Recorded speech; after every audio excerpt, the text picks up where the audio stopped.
A Midsummer Night's Dream by William Shakespeare. Dramatis Personae. Theseus, Duke of Athens. Aegeus, father to Hermia. Lysander, in love with Hermia. Demetrius, in love with Hermia. Philostrate, master of the revels, to Theseus.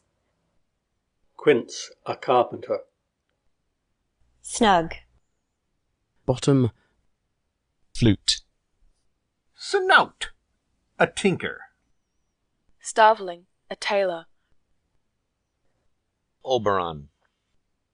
Titania. Puck or Robin Goodfellow. Pace Blossom, fairy.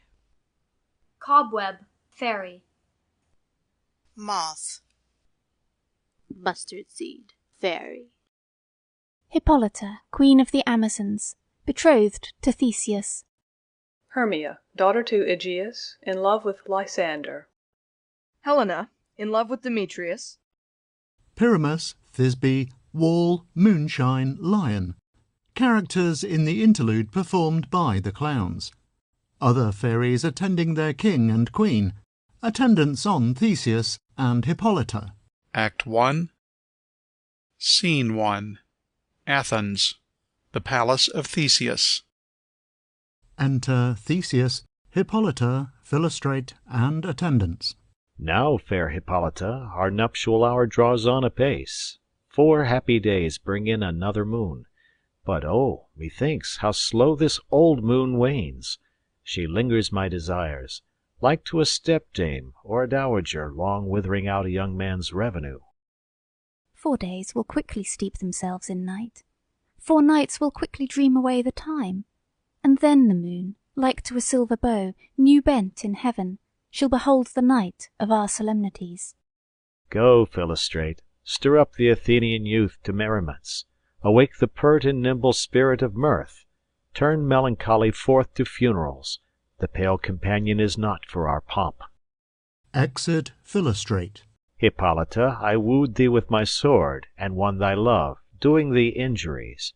But I will wed thee in another key, with pomp, with triumph, and with revelling. Enter Aegeus, Hermia, Lysander, and Demetrius.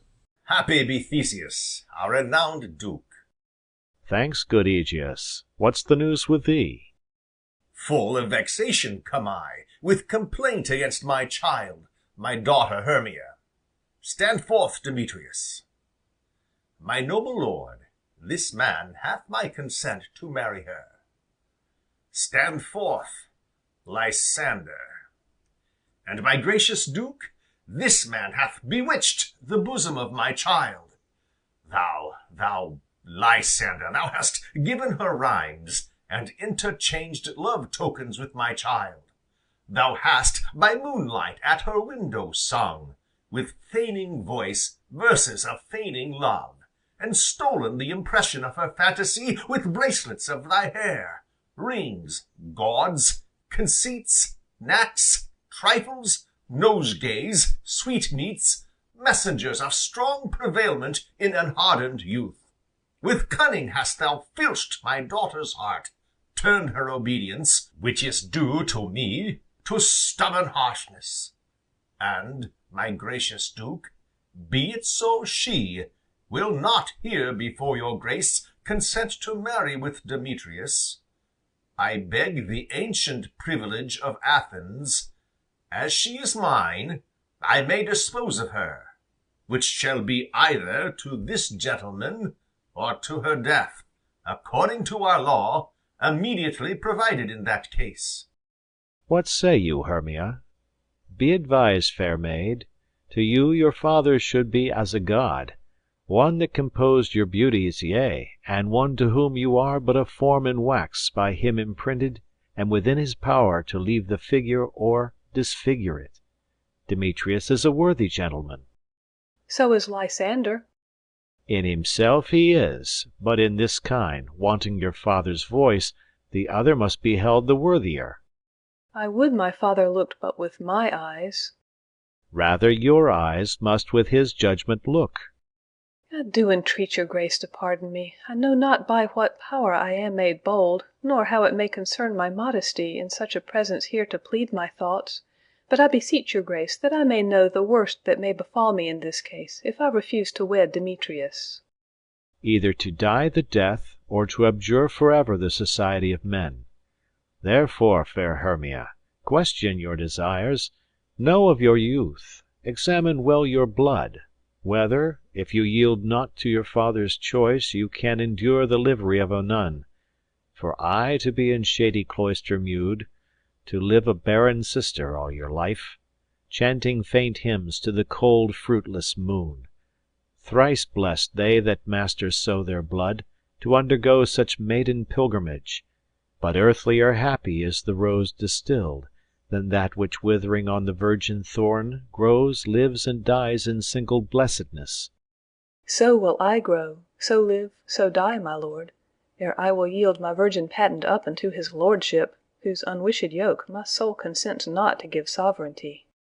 Take time to pause, and by the next new moon, the sealing day betwixt my love and thee, for everlasting bond of fellowship, upon that day either prepare to die for disobedience to your father's will, or else to wed Demetrius, as he would, or on Diana's altar to protest for aye austerity and single life.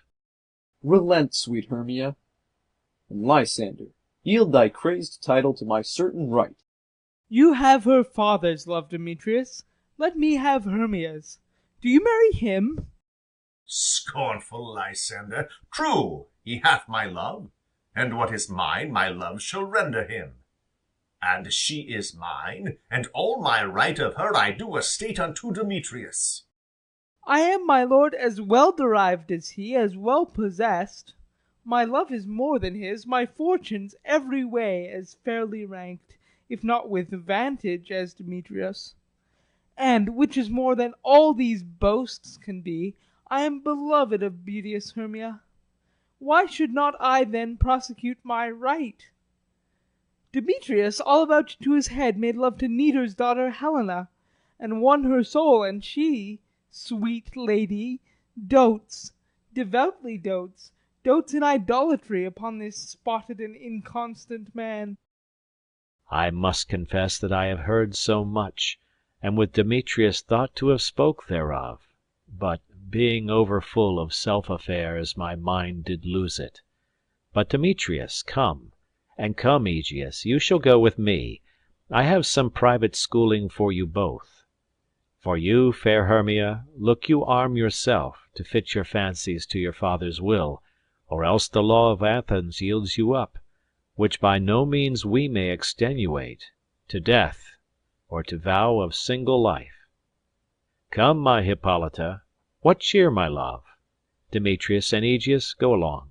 I must employ you in some business against our nuptial, and confer with you of something nearly that concerns yourselves. With duty and desire we follow you. Exeunt all but Lysander and Hermia. How now, my love, why is your cheek so pale? How chance the roses there do fade so fast? Belike for want of rain, which I could well beteem them from the tempest of my eyes. Ay me, for aught that I could ever read, could ever hear by tale or history, the course of true love never did run smooth, but either it was different in blood, O cross, too high to be enthralled till low, or else misgraft in respect of years, O spite, too old to be engaged to young, or else it stood upon the choice of friends, O hell, to choose love by another's eyes, or if there were a sympathy in choice, war, death, or sickness did lay siege to it, making it momentary as a sound, swift as a shadow, short as any dream, brief as the lightning and the collied night that in a spleen unfolds both heaven and earth, and ere a man hath power to say, Behold, the jaws of darkness do devour it up, so quick bright things come to confusion. If then true lovers have ever crossed, it stands as an edict in destiny. Then let us teach our trial patience, because it is a customary cross. as due to love as thoughts and dreams and sighs, wishes and tears, poor fancy's followers. A good persuasion. Therefore hear me, Hermia. I have a widow aunt, a dowager, of great revenue, and she hath no child. From Athens is her house remote 7 leagues, and she respects me as her only son. There, gentle Hermia, may I marry thee, and to that place the sharp Athenian law cannot pursue us. If thou lov'st me then, steal forth thy father's house to-morrow night, and in the wood a league without the town, where I did meet thee once with Helena, to do observance to a morn of May, there will I stay for thee. My good Lysander, I swear to thee by Cupid's strongest bow, by his best arrow with the golden head, by the simplicity of Venus' doves, by that which knitteth souls and prospers loves, and by that fire which burned the Carthage queen when the false Troyan under sail was seen, by all the vows that ever men have broke, in number more than ever women spoke, in that same place thou hast appointed me, to-morrow truly will I meet with thee. Keep promise, love. Look, here comes Helena. Enter Helena. Godspeed, fair Helena. Whither away? Call you me fair? That fair again unsay, Demetrius loves your fair. O happy fair! Your eyes are lodestars, and your tongue's sweet air More tuneable than lark to shepherd's ear, when wheat is green, when hawthorn buds appear. Sickness is catching. Oh, were favour so, yours would I catch, fair Hermia, ere I go. My ear should catch your voice, my eye your eye, my tongue should catch your tongue's sweet melody. Were the world mine, Demetrius being baited, the rest I'd give to you to be translated. Oh, teach me how you look, and with what art you sway the motion of Demetrius's heart. I frown upon him, yet he loves me still. Oh, that your frowns would teach my smiles such skill. I give him curses, yet he gives me love. Oh, that my prayers could such affection move. The more I hate, the more he follows me. The more I love, the more he hateth me. His folly, Helena, is no fault of mine. None but your beauty. Would that fault were mine. Take comfort, he no more shall see my face. Lysander and myself will fly this place. Before the time I did Lysander see, seemed Athens as a paradise to me. Oh then, what graces in my love do dwell, that he hath turned a heaven unto a hell! Helen, to you our minds we will unfold. To-morrow night, when Phoebe doth behold her silver visage in the watery glass, decking with liquid pearl the bladed grass, a time that lovers' flights doth still conceal, through Athens' gates have we devised to steal. And in the wood, where often you and I upon faint primrose beds were wont to lie, emptying our bosoms of their counsel sweet, there my Lysander and myself shall meet, and thence from Athens turn away our eyes, to seek new friends in stranger companies. Farewell, sweet playfellow, pray thou for us, and good luck grant thee thy Demetrius. Keep word, Lysander, we must starve our sight from lovers' food till morrow deep midnight. I will, my Hermia. Exit Hermia. Helena, adieu. As you on him, Demetrius dote on you. Exit Lysander. How happy some or other some can be! Through Athens I am thought as fair as she. But what of that? Demetrius thinks not so. He will not know what all but he do know. And as he errs doting on Hermia's eyes, so I, admiring of his qualities, things base and vile folding no quantity, love can transpose to form and dignity. Love looks not with the eyes but with the mind, and therefore is winged Cupid painted blind. Nor hath love's mind of any judgment taste, wings and no eyes figure unheedy haste. And therefore is love said to be a child, because in choice he is so oft beguiled. As waggish boys in games themselves forswear, so the boy love is perjured everywhere. For ere Demetrius looked on Hermia's eyne, he hailed down oaths that he was only mine.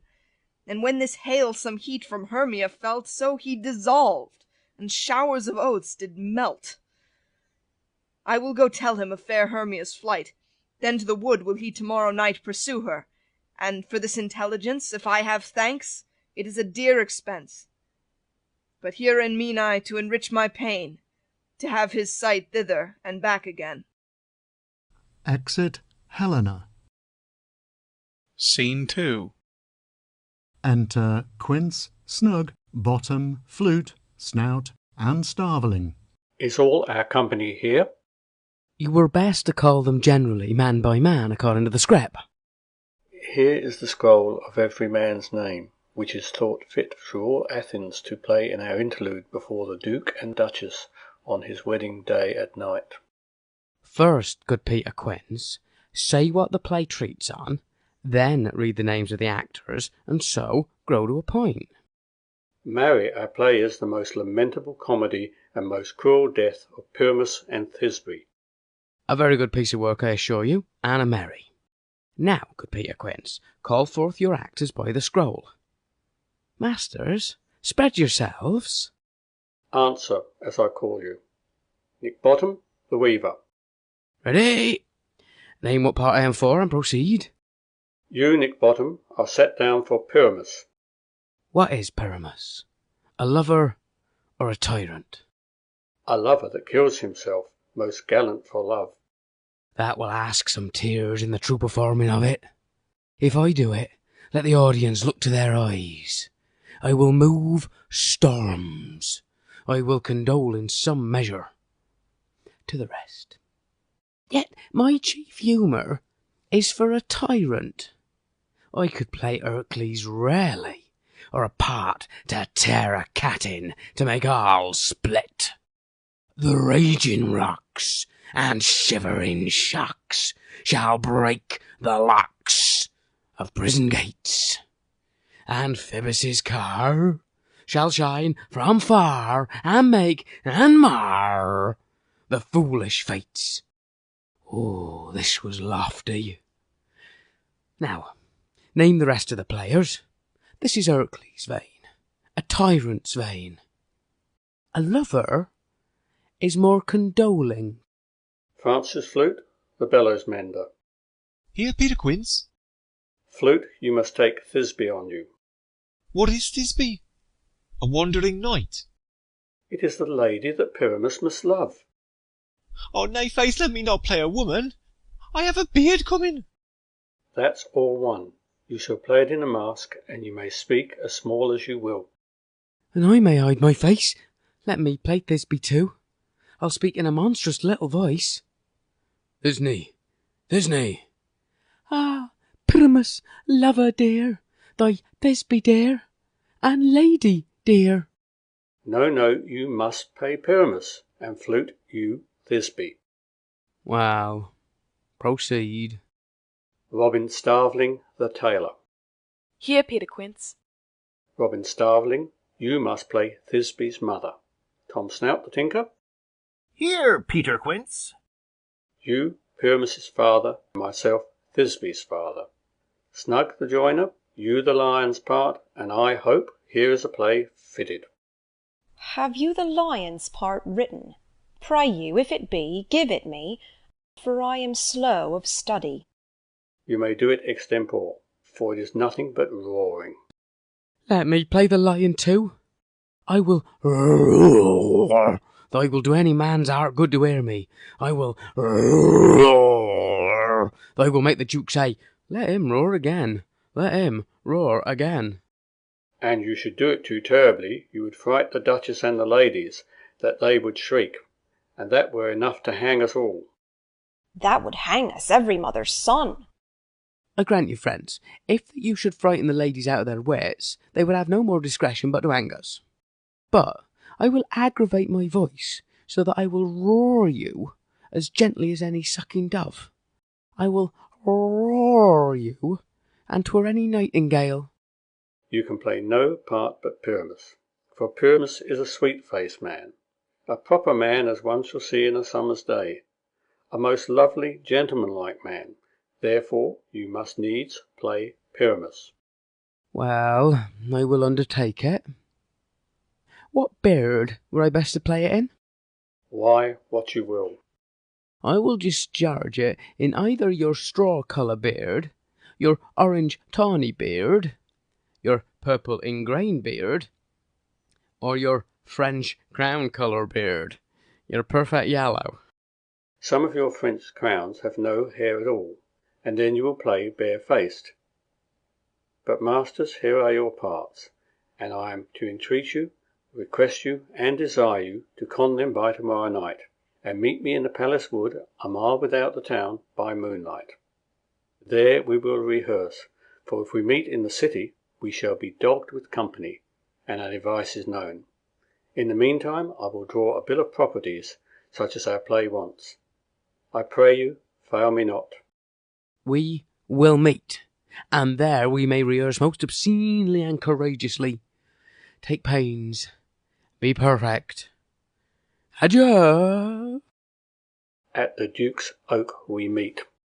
Enough. Hold, or cut bowstrings. Exeunt. Act 2, Scene 1.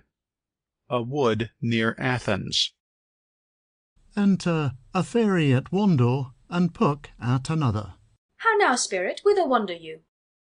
Over hill, over dale, through bush, through briar, over park, over pale, through flood, through fire, I do wander everywhere, swifter than the moonosphere. And I serve the fairy queen to dew her orbs upon the green. The cowslips tall her pensioners be, in their gold coats spots you see. Those be rubies, fairy favours, in those freckles live their savours. I must go seek some dewdrops here, and hang a pearl in every cowslip's ear. Farewell, thou lob of spirits, I'll be gone. Our queen and all our elves come here anon.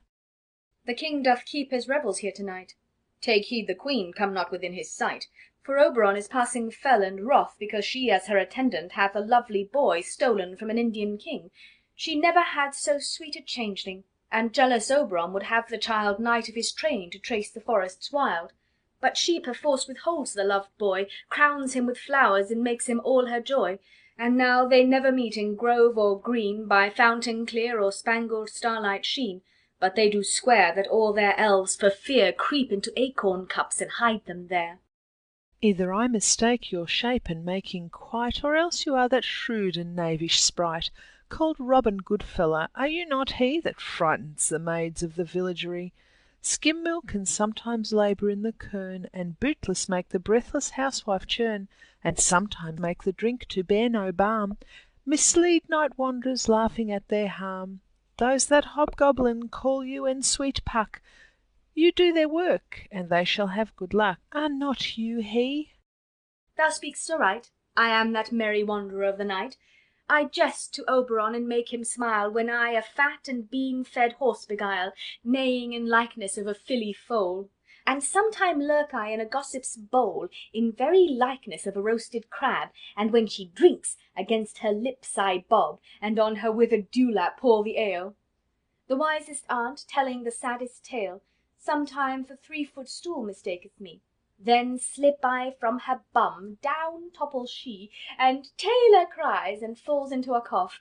And then the whole choir hold their hips and laugh, and waxen in their mirth and knees, and swear a merrier hour was never wasted there. But room, fairy, here comes Oberon. And here, my mistress, would that he were gone. Enter Oberon at one door with his train, and Titania at another with hers. Ill met by moonlight, proud Titania. What, jealous Oberon? Fairies, skip hence. I have forsworn his bed and company. Tarry, rash wanton. Am not I thy lord? Then I must be thy lady. But I know, when thou hast stolen away from fairyland, and in the shape of Corin sat all day, playing on pipes of corn and versing love to amorous Phillida, why art thou here, come from the farthest steppe of India? But that, forsooth, the bouncing Amazon, your buskined mistress and your warrior love, to Theseus must be wedded, and you come to give their bed joy and prosperity. How canst thou thus for shame, Titania, glance at my credit with Hippolyta, knowing I know thy love to Theseus? Didst thou not lead him through the glimmering night from Perigenia, whom he ravished, and make him with fair Aegle break his faith with Ariadne and Antiopa?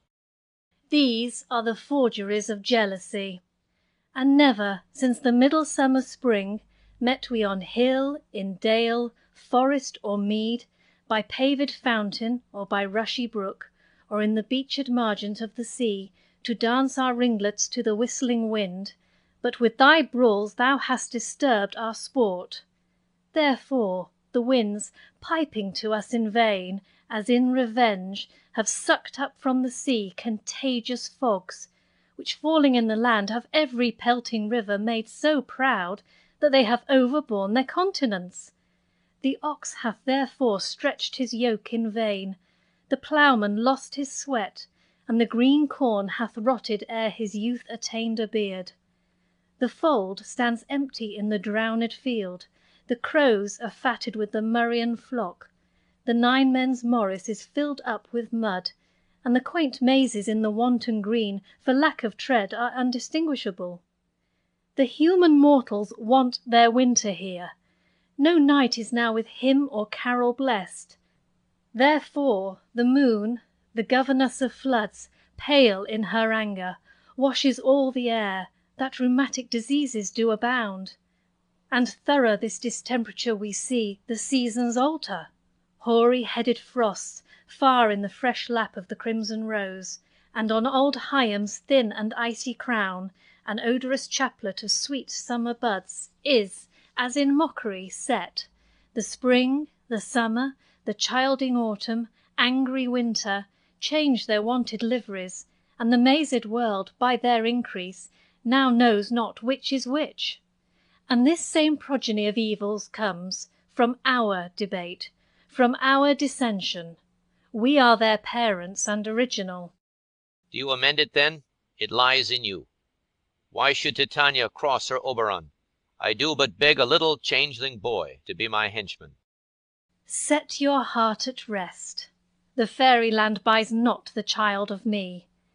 His mother was a votaress of my order, and, in the spiced Indian air by night, full often hath she gossiped by my side, and sat with me on Neptune's yellow sands, marking the embarked traders on the flood, when we have laughed to see the sails conceive and grow big-bellied with the wanton wind, which she, with pretty and with swimming gait following, her womb then rich with my young squire, would imitate and sail upon the land to fetch me trifles, and return again, as from a voyage, rich with merchandise. But she, being mortal, of that boy did die, and for her sake do I rear up her boy, and for her sake I will not part with him. How long within this wood intend you stay? Perchance, till after Theseus's wedding day. If you will patiently dance in our round, and see our moonlight revels, go with us. If not, shun me, and I will spare your haunts. Give me that boy, and I will go with thee. Not for thy fairy kingdom. Fairies away, we shall chide downright if I longer stay. Exit Titania with her train. Well, go thy way. Thou shalt not from this grove till I torment thee for this injury. My gentle Puck, come hither. Thou rememberest since once I sat upon a promontory, and heard a mermaid on a dolphin's back, uttering such dulcet and harmonious breath, that the rude sea grew civil at her song, and certain stars shot madly from their spheres, to hear the sea-maid's music. I remember. That very time I saw, but thou couldst not, flying between the cold moon and the earth, Cupid all armed. A certain aim he took at a fair vestal throned by the west, and loosed his love shaft smartly from his bow, as it should pierce 100,000 hearts. But I might see young Cupid's fiery shaft quenched in the chaste beams of the watery moon, and the imperial votaress pass on, in maiden meditation fancy-free. Yet marked I where the bolt of Cupid fell. It fell upon a little western flower, before milk-white, now purple with love's wound, and maidens call it love in idleness. Fetch me that flower, the herb I showed thee once. The juice of it on sleeping eyelids laid will make or man or woman madly dote upon the next live creature that it sees. Fetch me this herb, and be thou here again ere the Leviathan can swim a league. I'll put a girdle round the earth in 40 minutes. Exit Puck. Having once this juice, I'll watch Titania when she is asleep, and drop the liquor of it in her eyes. The next thing then she waking looks upon, be it on lion, bear, or wolf, or bull, on meddling monkey, or on busy ape, she shall pursue it with the soul of love. And ere I take this charm from off her sight, as I can take it with another herb, I'll make her render up her page to me. But who comes here? I am invisible, and I will overhear their conference. Enter Demetrius, Helena following him. I love thee not, therefore pursue me not. Where is Lysander and fair Hermia? The one I'll slay, and the other slayeth me. Thou toldest me they were stolen unto this wood, and here am I, and woed within this wood, because I cannot meet my Hermia. Hence, get thee gone, and follow me no more. You draw me, you hard-hearted adamant, but yet you draw not iron, for my heart is true as steel. Leave you your power to draw, and I shall have no power to follow you. Do I entice you? Do I speak you fair? Or rather, do I not, in plainest truth, tell you I do not, nor I cannot love you? And even for that do I love you the more. I am your spaniel, and Demetrius, the more you beat me, I will fawn on you. Use me but as your spaniel. Spurn me, strike me, neglect me, lose me, only give me leave, unworthy as I am, to follow you. What worser place can I beg in your love, and yet a place of high respect with me, than to be used as you use your dog? Tempt not too much the hatred of my spirit, for I am sick when I do look on thee. And I am sick when I look not on you. You do impeach your modesty too much, to leave the city and commit yourself into the hands of one that loves you not, to trust the opportunity of night, and the ill counsel of a desert place with the rich worth of your virginity. Your virtue is my privilege, for that it is not night when I do see your face. Therefore I think I am not in the night, nor doth this wood lack worlds of company, for you in my respect are all the world. Then how can it be said I am alone, when all the world is here to look on me? I'll run from thee and hide me in the brakes, and leave thee to the mercy of wild beasts. The wildest hath not such a heart as you. Run when you will, the story shall be changed. Apollo flies, and Daphne holds the chase. The dove pursues the griffin, the mild hind makes speed to catch the tiger. Bootless speed, when cowardice pursues and valor flies. I will not stay thy questions. Let me go, or if thou follow me, do not believe but I shall do thee mischief in the wood. Ay, in the temple, in the town, the field you do me mischief. Fie, Demetrius, your wrongs do set a scandal on my sex. We cannot fight for love as men may do. We should be wooed, and were not made to woo. Exit Demetrius.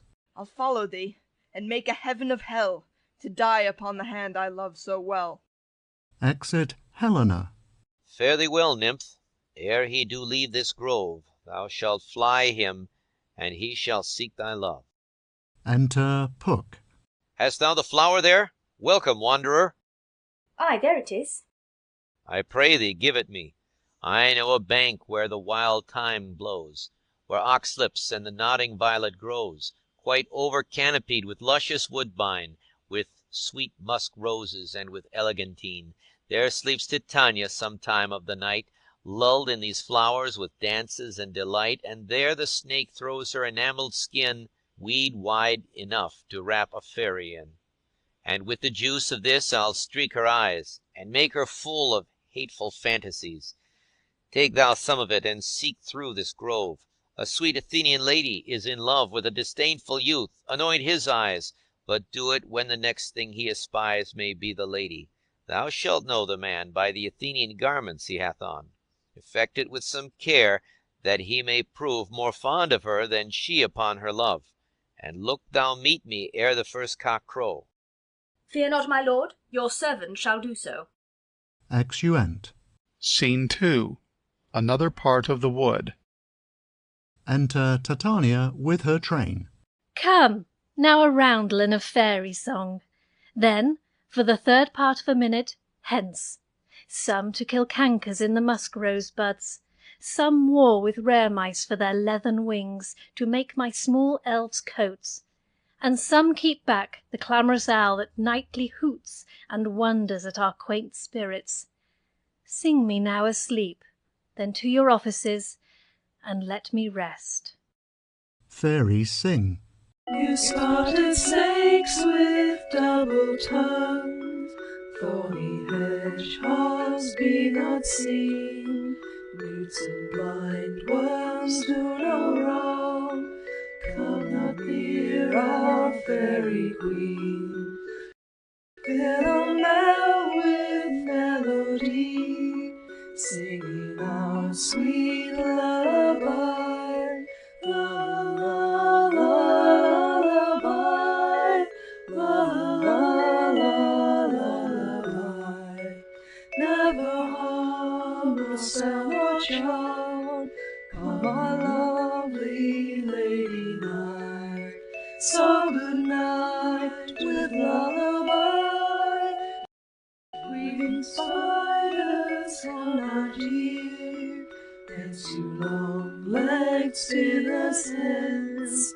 Beetles black approach not near, worms snail do not offence. Philomel with melody. Hence away, now all is well, one aloof stands sentinel. Exeunt fairies. Titania sleeps. Enter Oberon. What thou seest when thou dost wake, Squeezes the flower on Titania's eyelids. do it for thy true love take, love and languish for his sake. Be it ounce or cat or bear, pard or boar with bristled hair, in thy eye that shall appear when thou wakest, it is thy dear. Wake when some vile thing is near. Exit. Enter Lysander and Hermia. Fair love, you faint with wandering in the wood, and, to speak troth, I have forgot our way. We'll rest us, Hermia, if you think it good, and tarry for the comfort of the day. Be it so, Lysander. Find you out a bed, for I upon this bank will rest my head. One turf shall serve as pillow for us both, one heart, one bed, two bosoms, and one troth. Nay, good Lysander, for my sake, my dear, lie further off yet. Do not lie so near. Oh, take the sense, sweet, of my innocence. Love takes the meaning in love's conference. I mean that my heart unto yours is knit, so that but one heart we can make of it. Two bosoms interchained with an oath, so then two bosoms and a single troth. Then by your side no bedroom me deny, for lying so, Hermia, I do not lie. Lysander riddles very prettily. Now much beshrew my manners and my pride, if Hermia meant to say Lysander lied. But, gentle friend, for love and courtesy, lie further off. In human modesty, such separation as may well be said becomes a virtuous bachelor and a maid. So far be distant, and good night, sweet friend. Thy love ne'er alter till thy sweet life end. Amen, amen, to that fair prayer, say I, and then end life when I end loyalty. Here is my bed. Sleep give thee all his rest. With half that wish the wisher's eyes be pressed. They sleep. Enter Puck. Through the forest have I gone, but Athenian found I none on whose eyes I might approve this flower's force in stirring love. Night and silence. Who is here? Weeds of Athens he doth wear. This is he my master said despised the Athenian maid, and here the maiden sleeping sound on the dank and dirty ground. Pretty soul, she durst not lie near this lack-love, this kill-courtesy. Churl, upon thy eyes I throw all the power this charm doth owe. When thou wak'st, let love forbid sleep his seat on thy eyelid. So awake when I am gone, for I must now to Oberon. Exit. Enter Demetrius and Helena, running. Stay, though thou kill me, sweet Demetrius. I charge thee, hence, and do not haunt me thus. Oh, wilt thou, darkling, leave me? Do not so. Stay on thy peril, I alone will go. Exit Demetrius. Oh, I am out of breath in this fond chase. The more my prayer, the lesser is my grace. Happy is Hermia wheresoe'er she lies, for she hath blessed and attractive eyes. How came her eyes so bright? Not with salt tears, if so my eyes are oftener washed than hers. No, no, I am as ugly as a bear, for beasts that meet me run away for fear. Therefore no marvel, though Demetrius do, as a monster, fly my presence thus. What wicked and dissembling glass of mine made me compare with Hermia's sphery eyne? But who is here? Lysander on the ground? Dead or asleep? I see no blood, no wound. Lysander, if you live, good sir, awake. And run through fire I will for thy sweet sake. Transparent Helena, nature shows art that through thy bosom makes me see thy heart. Where is Demetrius? Oh, how fit a word is that vile name to perish on my sword. Do not say so, Lysander, say not so. What, though he love your Hermia? Lord, what though? Yet Hermia still loves you, then be content. Content with Hermia? No, I do repent the tedious minutes I with her have spent. Not Hermia, but Helena I love. Who will not change a raven for a dove? The will of man is by his reason swayed, and reason says you are the worthier maid. Things growing are not ripe until their season, so I, being young till now, ripe not to reason, and touching now the point of human skill, reason becomes the marshal to my will, and leads me to your eyes, where I o'erlook love's stories written in love's richest book. Wherefore was I to this keen mockery born? When at your hands did I deserve this scorn? Is not enough, young man, that I did never, no, nor never can deserve a sweet look from Demetrius' eye, but you must flout my insufficiency? Good troth, you do me wrong, good sooth you do, in such a disdainful manner me to woo. But fare you well, perforce I must confess, I thought you lord of more true gentleness. Oh, that a lady of one man refused should of another therefore be abused. Exit. She sees not Hermia. Hermia, sleep thou there, and never mayst thou come Lysander near, for as a surfeit of the sweetest things the deepest loathing to the stomach brings, or as heresies that men do leave are hated most of those they did deceive, so thou, my surfeit and my heresy, of all be hated, but the most of me. And all my powers address your love and might to honour Helen, and to be her knight. Exit. Help me, Lysander, help me! Do thy best to pluck this crawling serpent from my breast. Ay me, for pity, what a dream was here! Lysander, look how I did quake with fear. Methought a serpent eat my heart away, and you sat smiling at his cruel prey. Lysander! What, removed? Lysander, lord! What, out of hearing? Gone? No sound, no word? Alack, where are you? Speak, and if you hear, speak of all loves. I swoon almost with fear. No? Then I well perceive you are not nigh. Either death or you I'll find immediately. Exit. Act 3. Scene 1. The Wood. The Queen of Fairies still lying asleep. Enter Bottom, Quince, Snout, Starveling, Snug, and Flute. Are we all met? Pat, and here's a marvellous convenient place for our rehearsal.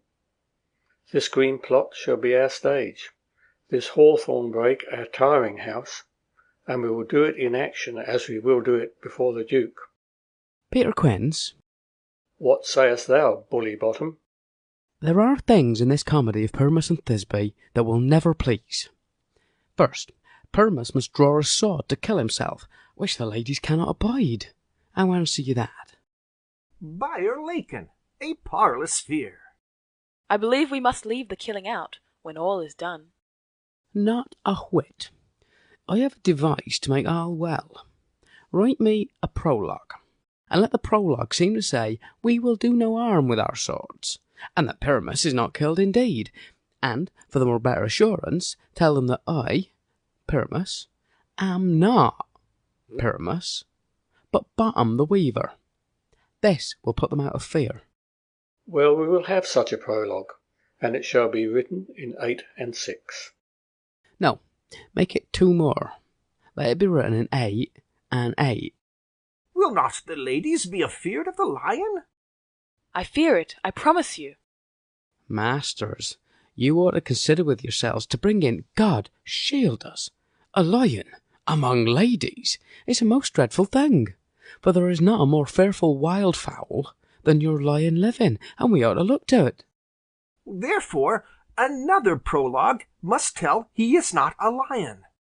Nay, you must name his name, and half his face must be seen through the lion's neck, and he himself must speak through, saying thus, or to the same defect, Ladies, or fair ladies, I would wish you, or I would request you, or I would entreat you, not to fear, not to tremble, my life for yours.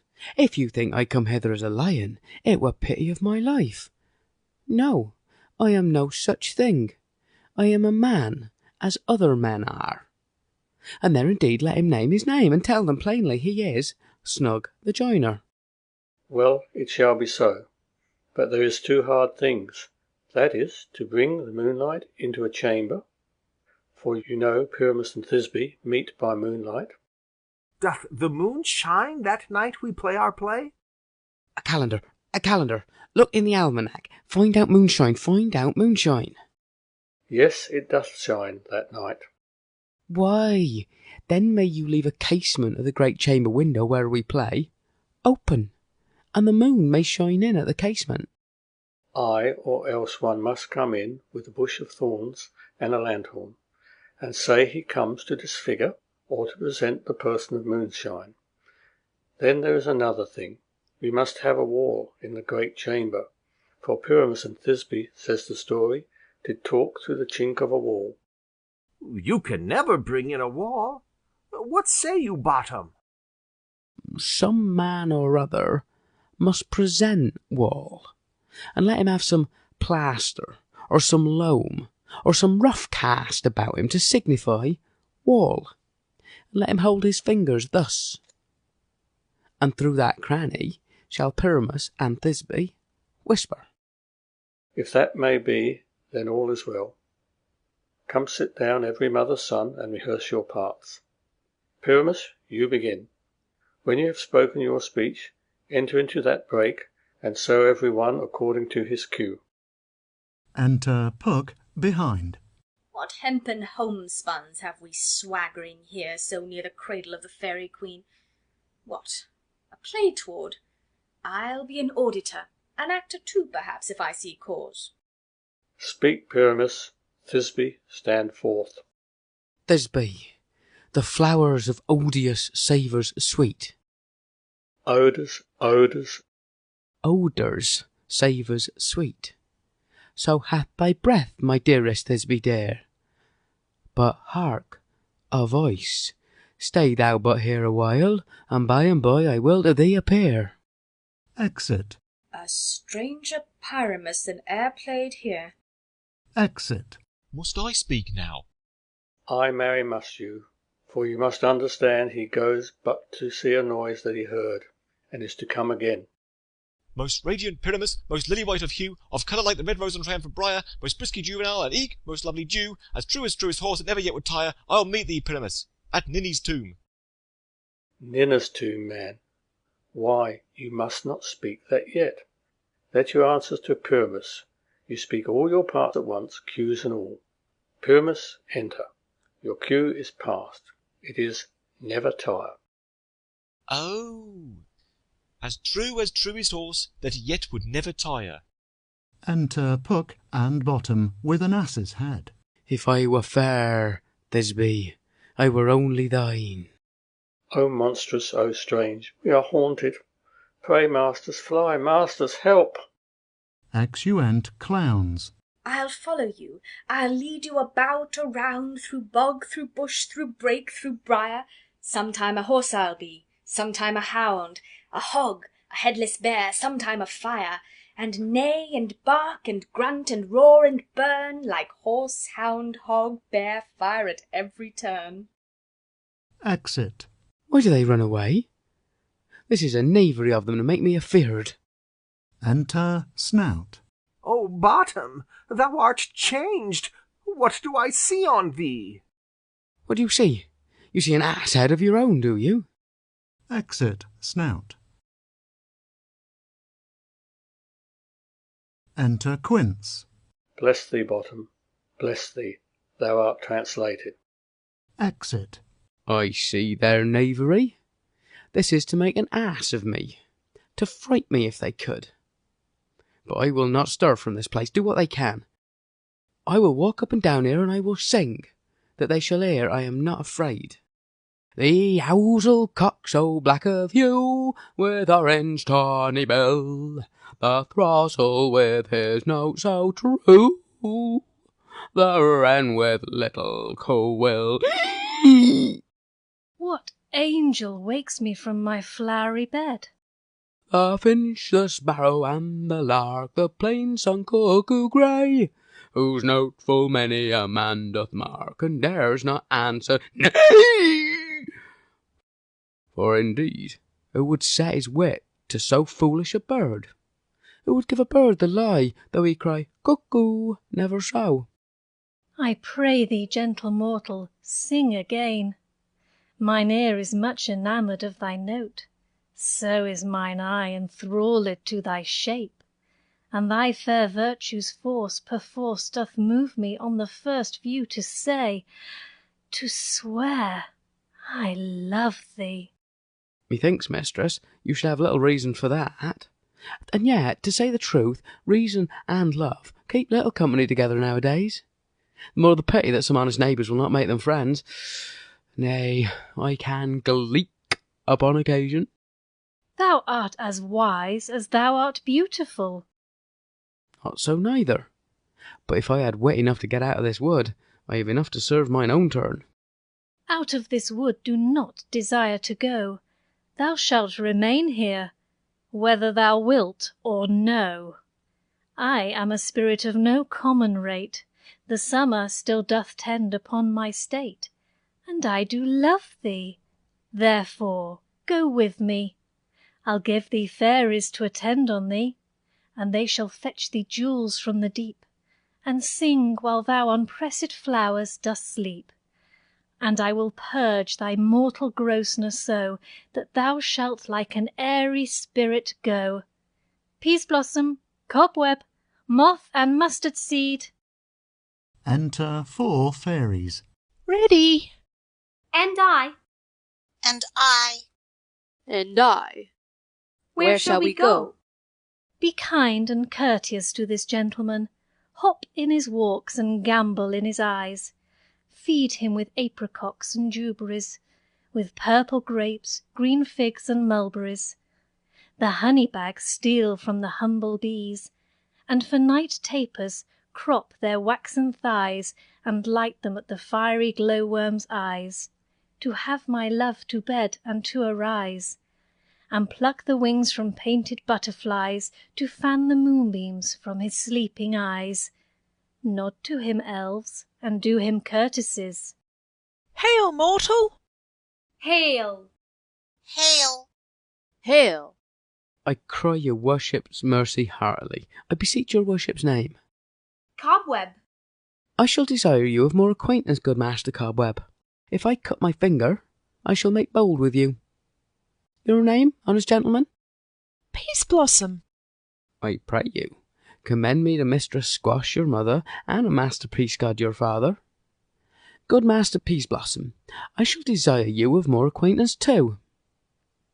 Your name, I beseech you, sir? Mustard seed.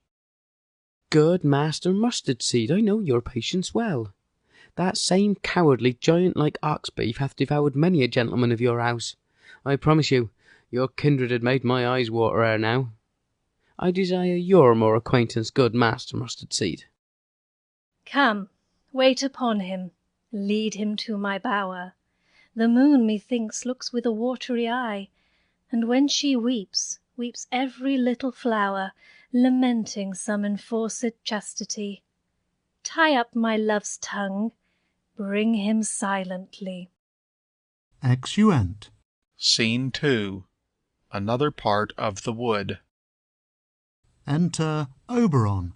I wonder if Titania be awaked. Then what it was that next came in her eye, which she must dote on in extremity.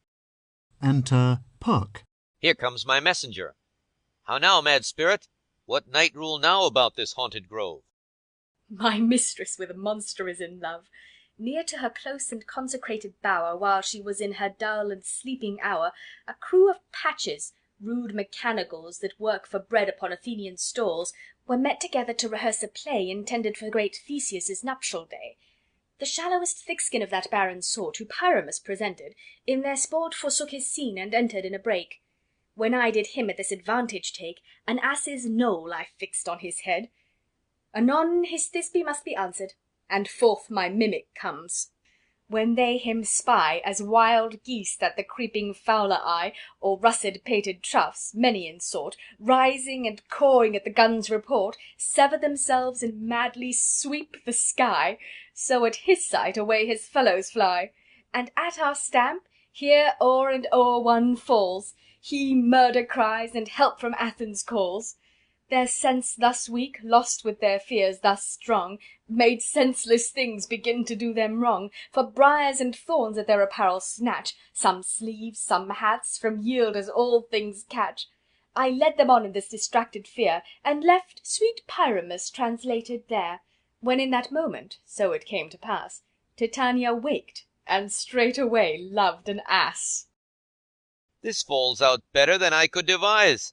But hast thou yet latched the Athenian's eyes with the love juice, as I did bid thee do? I took him sleeping, that is finished too, and the Athenian woman by his side, that when he waked, of force, she must be eyed. Enter Demetrius and Hermia. Stand close. This is the same Athenian. This is the woman, but not this the man. Oh, why rebuke you him that loves you so? Lay breath so bitter on your bitter foe. Now I but chide, but I should use thee worse, for thou I fear hast given me cause to curse. If thou hast slain Lysander in his sleep, being o'er shoes in blood, plunge in the deep, and kill me too. The sun was not so true unto the day as he to me. Would he have stolen away from sleeping Hermia?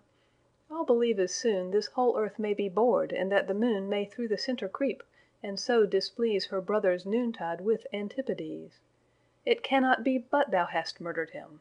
So should a murderer look, so dead, so grim. So should the murdered look, and so should I, pierced through the heart with your stern cruelty. Yet you, the murderer, look as bright, as clear as yonder Venus in her glimmering sphere. What's this to my Lysander? Where is he? Ah, good Demetrius, wilt thou give him me? I had rather give his carcass to my hounds. Out, dog! Out, cur! Thou drivest me past the bounds of maiden's patience. Hast thou slain him then? Henceforth be never numbered among men. Oh, once tell true, even for my sake. Durst thou have looked upon him being awake, and hast thou killed him sleeping? Oh, brave touch! Could not a worm, an adder, do so much? An adder did it, for with doubler tongue than thine, thou serpent, never adder stung. You spend your passion on a misprized mood. I am not guilty of Lysander's blood, nor is he dead for aught that I can tell. I pray thee, tell me then that he is well. And if I could, what should I get therefore? A privilege never to see me more, and from thy hated presence part I so. See me no more, whether he be dead or no. Exit. There is no following her in this fierce vein. Here, therefore, for a while I will remain. So sorrow's heaviness doth heavier grow, for debt that bankrupt sleep doth sorrow owe, which now in some slight measure it will pay, if for his tender here I make some stay. Lies down. What hast thou done? Thou hast mistaken quite, and laid the love juice on some true love's sight. Of thy misprison must perforce ensue some true love turned, and not a false turned true. Then fate o'errules that one man holding troth, a million fail, confounding oath on oath. About the wood go swifter than the wind, and Helena of Athens look thou find.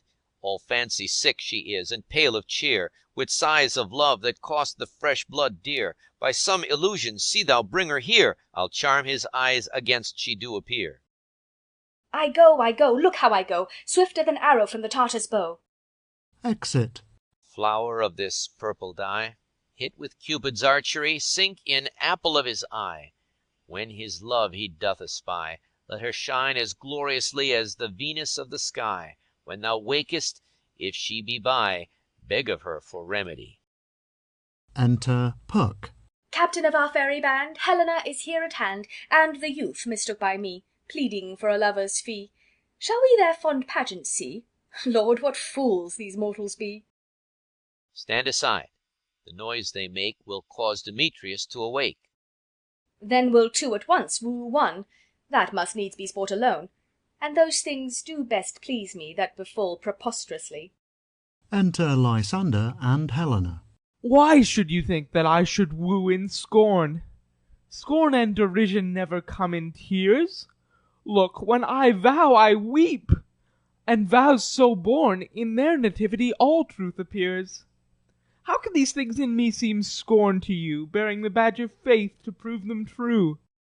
You do advance your cunning more and more. When truth kills truth, oh devilish holy fray, these vows are Hermia's. Will you give her o'er? Weigh oath with oath, and you will nothing weigh. Your vows to her and me put in two scales will even weigh, and both as light as tails. I had no judgment when to her I swore. Nor none in my mind now you give her o'er. Demetrius loves her, and he loves not you. Oh, Helena! Goddess! Nymph! Perfect, divine! To what, my love, shall I compare thine eyne? Crystal is muddy. Oh, how ripe in show thy lips, those kissing cherries tempting grow! That pure congealed white high Taurus snow, fanned with the eastern wind, turns to a crow when thou hold'st up thy hand. Oh, let me kiss this princess of pure white, this seal of bliss. Oh, spite! Oh, hell! I see you all are bent to set against me for your merriment. If you were civil and knew courtesy, you would not do me this much injury. Can you not hate me, as I know you do, but you must join in souls to mock me too? If you were men as men you are in show, you would not use a gentle lady so, to vowl and swear and super praise my parts, when I am sure you hate me with your hearts. You both are rivals and love Hermia, and now both rivals to mock Helena, a trim exploit, a manly enterprise, to conjure tears up in a poor maid's eyes with your derision. None of noble sort would so offend a virgin, and extort a poor soul's patience, all to make you sport. You are unkind to Demetrius, be not so, for you love Hermia. This you know I know. And here with all good will, with all my heart, in Hermia's love, I yield you up my part, and yours of Helena to me bequeath, whom I do love, and will do till my death. Never did mockers waste more idle breath. Lysander, keep thy Hermia, I will none. If e'er I loved her, all that love is gone. My heart to her but as guest-wise sojourned, and now to Helen is it home returned, there to remain. Helen, it is not so. Disparage not the faith thou dost not know, lest to thy peril thou abide it dear. Look where thy love comes, yonder is thy dear. Enter Hermia. Dark night, that from the eye his function takes, the ear more quick of apprehension makes. Wherein it doth impair the seeing sense, it pays the hearing double recompense. Thou art not by mine eye, Lysander, found. Mine ear, I thank it, brought me to thy sound. But why unkindly didst thou leave me so? Why should he stay, whom love doth press to go? What love could press Lysander from my side? Lysander's love that would not let him bide, fair Helena, who more engilds the night than all you fiery O's and I's of light. Why seek'st thou me, Could not this make thee know the hate I bear thee made me leave thee so? You speak not as you think. It cannot be. Lo! She is one of this confederacy. Now I perceive they have conjoined all three to fashion this false sport in spite of me. Injurious Hermia, most ungrateful maid, have you conspired? Have you with these contrived to bait me with this foul derision? Is all the counsel that we two have shared, the sisters' vows, the hours that we have spent, when we have chid the hasty-footed time for parting us, is all forgot? All school days' friendship, childhood innocence? We, Hermia, like two artificial gods, have with our needles created both one flower, both on one sampler, sitting on one cushion, both warbling of one song, both in one key, as if our hands, our sides, voices, and minds had been incorporate. So we grow together like to a double cherry, seeming parted, but yet a union in partition. Two lovely berries moulded on one stem, so with two seeming bodies but one heart. Two of the first, like coats in heraldry, due but to one, and crowned with one crest. And will you rent our ancient love asunder, to join with men in scorning your poor friend? It is not friendly, 'tis not maidenly. Our sex as well as I may chide you for it, though I alone do feel the injury. I am amazed at your passionate words. I scorn you not. It seems that you scorn me. Have you not set Lysander as in scorn to follow me and praise my eyes and face? And made your other love, Demetrius, who even but now did spurn me with his foot, to call me goddess, nymph, divine and rare, precious, celestial? Wherefore speaks he this to her he hates? And wherefore doth Lysander deny your love, so rich within his soul, and tender me, forsooth, affection, but by your setting on, by your consent? What, though I be not so in grace as you, so hung upon with love, so fortunate, but miserable most to love unloved? This you should pity rather than despise. I understand not what you mean by this. I do persevere, counterfeit sad looks, make mouths upon me when I turn my back, wink at each other, hold the sweet jest up. This sport well carried shall be chronicled. If you have any pity, grace, or manners, you would not make me such an argument. But fare you well. 'Tis partly my own fault, which death or absence soon shall remedy. Stay, gentle Helena. Hear my excuse. My love, my life, my soul, fair Helena. Oh, excellent! Sweet, do not scorn her so.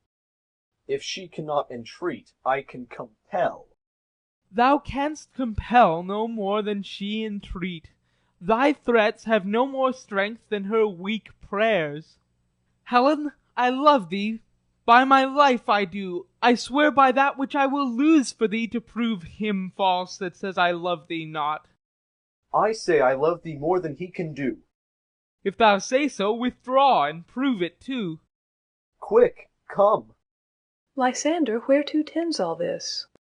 Away, you Ethiop! No, no, he'll seem to break loose, take on as you would follow, but yet come not. You are a tame man. Go! Hang off, thou cat, thou burr! Vile thing, let loose, or I will shake thee from me like a serpent. Why are you grown so rude? What change is this? Sweet love? Thy love? Out, tawny Tartar, out! Out, loathed medicine, hated potion, hence! Do you not jest? Yes, sooth, and so do you. Demetrius, I will keep my word with thee. I would I had your bond, for I perceive a weak bond holds you. I'll not trust your word. What, should I hurt her, strike her, kill her dead? Although I hate her, I'll not harm her so. What, can you do me greater harm than hate? Hate me? Wherefore? Oh me, what news, my love? Am I not Hermia? Are not you Lysander? I am as fair now as I was erewhile. Since night you loved me, yet since night you left me. Why, then you left me, oh, the gods forbid! In earnest, shall I say? Ay, by my life, and never did desire to see thee more. Therefore be out of hope, of question, of doubt. Be certain nothing truer, 'tis no jest, that I do hate thee and love Helena. Oh me, you juggler, you canker blossom, you thief of love! What, have you come by night and stolen my love's heart from him? Fine, i'faith! Have you no modesty, no maiden shame, no touch of bashfulness? What, will you tear impatient answers from my gentle tongue? Fie, fie, you counterfeit, you puppet, you! Puppet? Why so? Ay, that way goes the game. Now I perceive that she hath made compare between our statures. She hath urged her height, and with her personage, her tall personage, her height forsooth, she hath prevailed with him. Are you grown so high in his esteem because I am so dwarfish and so low? How low am I, thou painted maypole? Speak, how low am I? I am not yet so low but that my nails can reach unto thine eyes. I pray you, though you mock me, gentlemen, let her not hurt me. I was never cursed, I have no gift at all in shrewishness, I am a right maid for my cowardice, let her not strike me. You perhaps may think, because she is something lower than myself, that I can match her. Lower? Hark, again. Good Hermia, do not be so bitter with me. I evermore did love you, Hermia, did ever keep your counsels, never wronged you, save that in love unto Demetrius I told him of your stealth unto this wood. He followed you. For love I followed him, but he hath chid me hence, and threatened me to strike me, spurn me, nay, to kill me too, and now, so you will let me quiet go, to Athens will I bear my folly back, and follow you no further. Let me go, you see how simple and how fond I am. Why, get you gone. Who is it that hinders you? A foolish heart that I leave here behind. What, with Lysander? With Demetrius. Be not afraid. She shall not harm thee, Helena. No, sir, she shall not, though you take her part. Oh, when she's angry, she is keen and shrewd. She was a vixen when she went to school, and though she be but little, she is fierce. Little again. Nothing but low and little. Why will you suffer her to flout me thus? Let me come to her. Get you gone, you dwarf, you minimus of hindering knotgrass maid, you bead, you acorn. You are too officious in her behalf that scorns your services. Let her alone. Speak not of Helena. Take not her part. For if thou dost intend never so little show of love to her, thou shalt abide it. Now she holds me not. Now follow, if thou darest, to try whose right, of thine or mine, is most in Helena. Follow? Nay, I'll go with thee, cheek by jowl. Exeunt Lysander and Demetrius. You, mistress, all this coil is long of you. Nay, go not back. I will not trust you, I, nor longer stay in your cursed company. Your hands than mine are quicker for a fray. My legs are longer, though, to run away. Exit. I am amazed, and know not what to say. Exit, pursuing Helena. This is thy negligence. Still thou mistakest, or else committest thy knaveries wilfully. Believe me, King of Shadows, I mistook. Did not you tell me I should know the man by the Athenian garment he had on? And so far blameless proves my enterprise, that I have anointed an Athenian's eyes. And so far am I glad it so did sort, as this their jangling I esteem as sport. Thou seest these lovers seek a place to fight. Hide thee therefore, Robin, o'ercast the night. The starry welkin cover thou anon with drooping fog as black as Acheron, and lead these testy rivals so astray as one come not within another's way. Like to Lysander, sometime frame thy tongue, then stir Demetrius up with bitter wrong. And sometime rail thou like Demetrius, and from each other look thou lead them thus, till o'er their brows death counterfeiting sleep, with leaden legs and batty wings doth creep.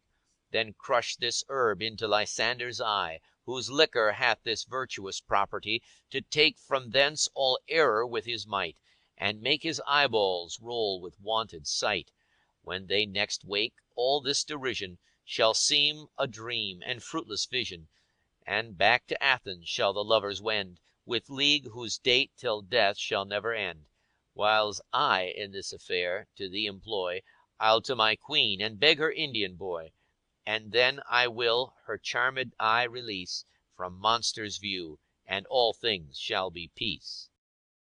My fairy lord, this must be done with haste, for night's swift dragons cut the clouds full fast, and yonder shines Aurora's harbinger, at whose approach ghosts wandering here and there troop home to churchyards, Damned spirits all that in crossways and floods have burial, already to their wormy beds are gone, for fear lest day should look their shames upon.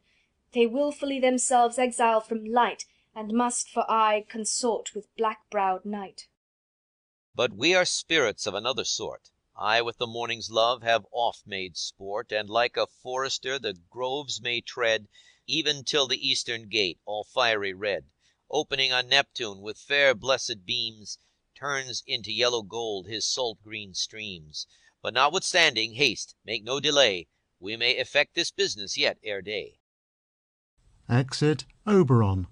Up and down, I will lead them up and down. I am feared in field and town. Goblin, lead them up and down. Here comes one. Enter Lysander. Where art thou, proud Demetrius? Speak thou now. Here, villain, drawn and ready. Where art thou? I will be with thee straight. Follow me, then, to plainer ground. Exit Lysander as following the voice. Enter Demetrius. Lysander, speak again. Thou runaway, thou coward, art thou fled? Speak. In some bush, where dost thou hide thy head? Thou, coward, art thou bragging to the stars, telling the bushes that thou look'st for wars, and wilt not come? Come, recreant, come, thou child, I'll whip thee with a rod. He is defiled that draws a sword on thee. Yea, art thou there? Follow my voice. We'll try no manhood here. Exeunt. Enter Lysander. He goes before me and still dares me on. When I come where he calls, then he is gone. The villain is much lighter heeled than I. I followed fast, but faster did he fly. That fallen am I in dark uneven way, and here will rest me. Come, thou gentle day, for if but once thou show me thy grey light, I'll find Demetrius and revenge this spite. Sleeps. Enter Puck and Demetrius. Oh, coward, why com'st thou not? Abide me if thou darest, for well I wot, thou runnest before me, shifting every place, and darest not stand nor look me in the face. Where art thou now? Come hither, I am here. Nay then, thou mockest me. Thou shalt buy this dear, if ever I thy face by daylight see. Now go thy way. Faintness constraineth me to measure out my length on this cold bed. Thy day's approach look to be visited. Lies down and sleeps. Enter Helena. O weary night, O long and tedious night, abate thy hour. Shine comforts from the east, that I may back to Athens by daylight, from these that my poor company detest, and sleep, that sometimes shuts up sorrow's eye, steal me away from mine own company. Sleeps. Yet but three. Come one more. Two of both kinds make up four. Here she comes, cursed and sad. Cupid is a knavish lad, thus to make poor females mad. Enter Hermia. Never so weary, never so in woe, bedabbled with the dew and torn with briars. I can no further crawl, no further go. My legs can keep no pace with my desires. Here will I rest me till the break of day. Heavens shield Lysander, if they mean a fray. Lies down. On the ground, sleep sound. I'll apply to your eye, gentle lover, remedy. Squeezing the juice on Lysander's eye. When thou wakest, thou takest true delight in the sight of thy former lady's eye, and the country proverb known that every man should take his own, in your waking shall be shown. Jack shall have Jill, naught shall go ill. The man shall have his mare again, and all shall be well. Exit Puck. Act 4. Scene 1. The same. Lysander, Demetrius, Helena and Hermia still asleep. Enter Titania and Bottom. Peas Blossom, Cobweb, Moth, Mustard Seed and other fairies attending. Oberon behind unseen. Come, sit thee down upon this flowery bed, while I thy amiable cheeks do coy, and stick musk roses in thy sleek, smooth head, and kiss thy fair large ears, my gentle joy. Where's Peas Blossom? Ready. Scratch my head, Peas Blossom. Where's Monsieur Cobweb? Ready.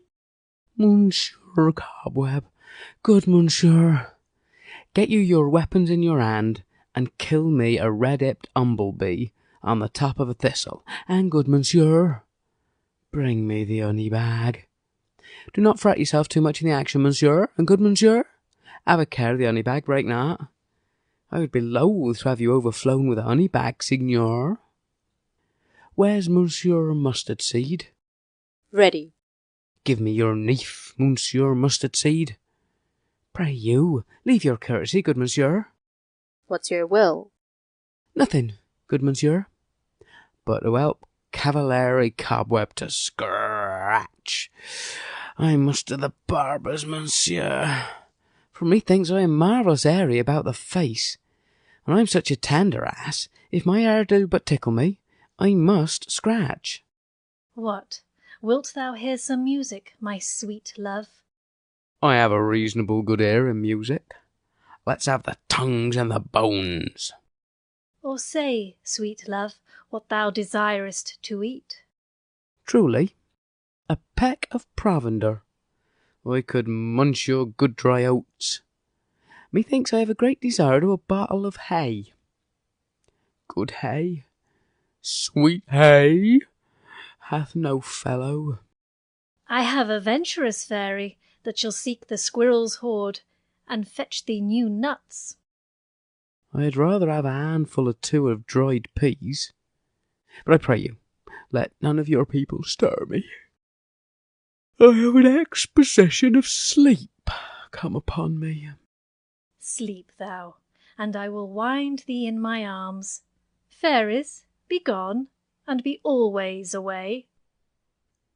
So doth the woodbine the sweet honeysuckle gently entwist.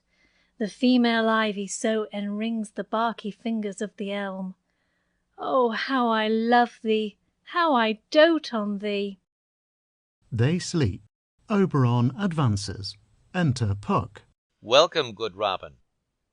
Seest thou this sweet sight?